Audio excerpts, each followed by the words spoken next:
Biology class में आपका स्वागत है। जैसे कि आप जानते हैं कि हम टूथ के बारे में पढ़ रहे थे, यानी कि दांतों के बारे में पढ़ रहे थे, और आज हम लोग पढ़ने वाले हैं स्ट्रक्चर ऑफ टीथ, यानी कि दांतों की संरचना। तो आज हम लोग पढ़ने वाले हैं क्या, दांतों की संरचना। तो जल्दी से वीडियो को देखिए और एंजॉय कीजिए। अगर मेरे चैनल पर नया हो तो मेरे चैनल को लाइक एंड सब्सक्राइब कीजिएगा और उसे शेयर कीजिएगा। तो हम लोग आज दांतों की संरचना को पढ़ने के लिए किसके माध्यम से पढ़ेंगे। मैंने यहाँ पे आप देख सकते हैं कि मैंने यहाँ पे इसका फिगर भी बना दिया है, क्योंकि फिगर की सहायता से ज्यादा समझ में आएगा, इसीलिए मैंने यहाँ क्या बनाया है, सबसे पहले फिगर बना दिया है और फिगर से हम इस टॉपिक को अच्छे से समझेंगे। तो हमने दांतों के सारे प्रकार आपको पढ़ा दिए थे, आप लोग ने अच्छे से पढ़ लिया होगा। अब हम लोग पढ़ेंगे क्या, स्ट्रक्चर ऑफ टीथ, जो कि एक लास्ट पार्ट बचा है इस चैप्टर का। उसके बाद ये टॉपिक क्या हो जाएगा, आप लोग खत्म हो जाएगा। इसके बाद हम लोग पढ़ेंगे क्या, टंग के बारे में, जीभ के बारे में पढ़ेंगे। ओके, बात समझ गए ना। तो स्ट्रक्चर ऑफ टीथ, तो हमें पता है कि हमारे जो दांत होते हैं, ठीक, तो अडल्ट मनुष्य में कितने होते हैं, 32 दांत होते हैं, और चाइल्ड में कितने होते हैं, 20 होते हैं। कितने होते हैं, 20। तो देखो मेरी बात ध्यान सुनो, दांतों का जो ऊपरी वाला भाग होता है उसे हम लोग बोलते हैं क्या, क्राउन बोलते हैं। क्या बोलते हैं, क्राउन, यानी कि इसे ये वाला जो पार्ट होता है वो कैसा होता है, ऊपरी भाग। क्या होता है, ऊपरी भाग, याद रखना आप लोग। उसके बाद क्राउन जो भाग होता है उसे क्या बोलते हैं, ये हमारे दांतों का ऊपरी भाग होता है। उसके बाद क्या होता है, इसके नीचे अगर हम आएंगे तो हमें इसके नीचे मिलेगा इनेमल, ये लोअर पार्ट होता है, यानी निचला भाग होता है। जो ये इनेमल होता है ना, वो हार्ड पार्ट होता है, हमारे दांत का सबसे मजबूत हिस्सा। ठीक है, हमारे दांत का सबसे मजबूत हिस्सा कौन होता है, इनेमल। क्या होता है, दांत का इनेमल होता है। और ये जो इनेमल होता है ना, ये कैल्शियम, ओके मैं बता रहा हूं, कैल्शियम कार्बोनेट और calcium phosphate, okay, calcium phosphate का बना होता है। कौन बना होता है, इनेमल।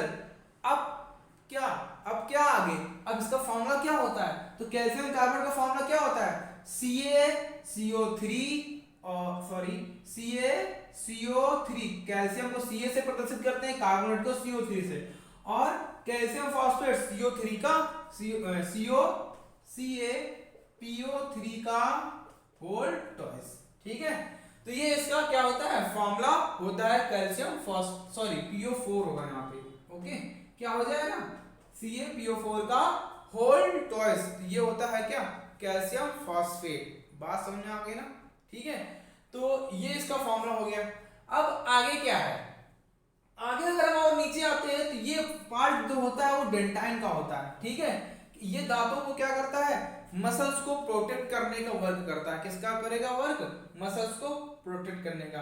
ये होती है हमारी पल्प कैविटी। ठीक है, उसके बाद ये जो पार्ट है, ये वाला इधर वाला पार्ट और ये इधर वाला पार्ट, इसे बोलते हैं रूट। क्या बोलते हैं, रूट्स बोलते हैं। और ये किसका वर्क करता है, ये जम्स होते हैं। क्या होते हैं, जम्स माना क्या होता है, मसूड़े। मसूड़े तो जानते होंगे ना, क्या होते हैं, मसूड़े होते हैं। ठीक, इन्हें हम लोग क्या बोलते हैं, मसूड़े बोलेंगे। ओके, याद रखना आप लोग। इसके बाद जो इंपॉर्टेंट पॉइंट है, जो पेपर में आता ही है 100%, उसके अगर और नीचे आएंगे हम हमारे दांत के, तो ब्लड वेसल्स आता है और नर्व आता है।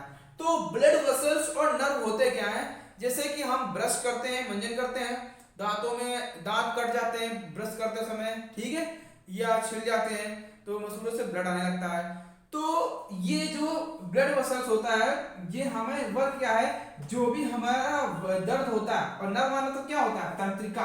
क्या होता है, तंत्रिका, नर्व मतलब तंत्रिका। ये तंत्रिका क्या करता है, हमारे ब्लड वेसल से मैसेज ब्रेन तक ले जाने का कार्य करता है।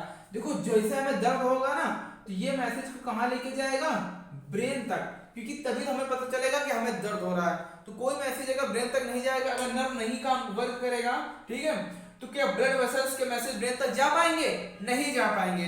तो कोई भी चीज हमें दर्द होती है, दांत से रिलेटेड कुछ भी चीज होती है, तो ब्रेन तक ले जाने का वर्क कौन करता है, तंत्रिका करती है, जिसे हम लोग नर्व बोलते हैं। ठीक, ये हमारी क्या होती है, नर्व होती है। ठीक है, आप लोग इनको याद रखना। तो ये था दांत का स्ट्रक्चर ऑफ टीथ, जो मैंने आपको बता दिया अच्छे से। आप लोग इसको अच्छे से पढ़ लेना। ओके, समझ में भी आ गया होगा। इस वीडियो को आप पूरा देखिएगा, अंत तक देखिएगा, तभी आपको ये वीडियो समझ में आएगा। तो आज के लिए यहीं पे रखते हैं। अगर मेरे चैनल पर नए हो तो लाइक एंड सब्सक्राइब कीजिएगा और उसे शेयर कीजिएगा। तो आज के लिए जय हिंद, जय भारत।